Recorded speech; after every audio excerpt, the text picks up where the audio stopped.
আজ শুক্রবার। আমার স্মৃতি, আমি বিশেষ কাজে এই ধরায় অবতরিত হয়েছি। আমার লক্ষ্য ব্যবহার শুদ্ধি, জীবনে সত্যতা এবং চেহারায় দিব্যতা। ব্রহ্ম মুহূর্তে চোখ খুলতেই উপলব্ধি করুন এক দিব্য জ্যোতির্ময় তেজস্বী আত্মা পরম ধাম থেকে অবতরণ করে এই দেহরূপী মন্দিরের কেন্দ্রস্থল ভূযুগলের মধ্যে আসন গ্রহণ করছে। আমার ভাব, আমি বিশেষ কাজে এই পৃথিবীতে এসেছি। আমি সুখ, শান্তি, পবিত্রতার প্রতিমূর্তি। আমি দাতা, আমি গ্রহীতা নই।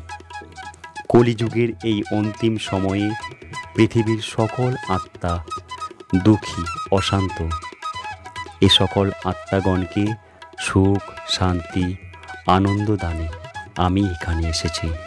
আমি শান্তির দূত, আনন্দের ভাণ্ডার, সুখদাতার সন্তান, মাস্টার সুখদাতা, সকল সুখের সাগর, শান্তির উৎসস্রোত, পরম করুণাময় ঈশ্বর আমার পিতা। তাঁর ছত্রছায়া সদা আমার ওপর বিরাজিত। তাঁর কাছ থেকে সদা সর্বদা তার শক্তি, গুণ আমার মধ্যে প্রবাহিত হচ্ছে। শান্তি আমার গুণ, আমার প্রকৃতি শান্ত। আমি মাস্টার শান্তির সাগর, শান্তি সাগরের শান্তির বাড়ি। আমি দুহাতে বিলিয়ে যাচ্ছি। আমার নয়ন থেকে, মুখমণ্ডল থেকে শান্তির বাড়ি অবিরাম ঝরছে।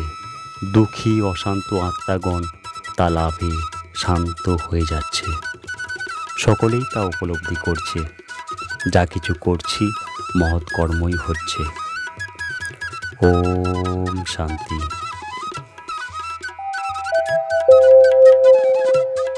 আমাদের অভ্যাস, সারাদিন স্মৃতিতে রাখুন আমি সুখ, শান্তি, আনন্দদানের আলোক স্তম্ভ। ভিডিওটি ভালো লেগে থাকলে অবশ্যই আমার চ্যানেলটি সাবস্ক্রাইব করে দেবেন এবং পাশের বেল আইকনটি অল করে দেবেন। আর নিচে ছোট্ট করে একটা লাইক এবং কমেন্ট অবশ্যই করে যাবেন। খুব ভালো থাকবেন, শান্তিতে থাকুন। নমস্কার।